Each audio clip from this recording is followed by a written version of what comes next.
এটি একটি সত্য ঘটনা।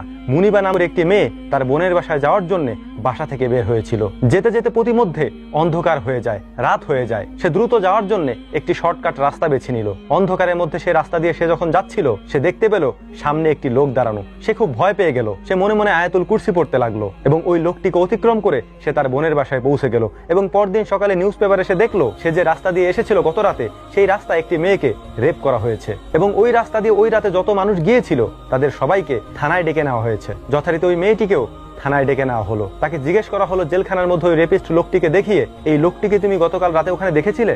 মেয়েটি বলল, হ্যাঁ, একে আমি গতকাল রাতে ওখানে দেখেছিলাম। রেপিস্টকে বলা হলো, তুমি কি এই মেয়েটিকে গতকাল রাতে ওখানে দেখেছিলে? রেপিস্ট বলল, হ্যাঁ, আমিও তাকে দেখেছিলাম ওখানে। পুলিশ তখন বলল, তাহলে তুমি কেন তাকে রেপ করনি? ওই রেপিস্ট লোকটি অবাক হয়ে বলল, আমি তাকে কিভাবে রেপ করব? তার সাথে তো আরো দুজন মানুষ ছিল। তখন পুলিশ মেয়েটিকে বলল, তোমার সাথে কি কোনো লোক ছিল?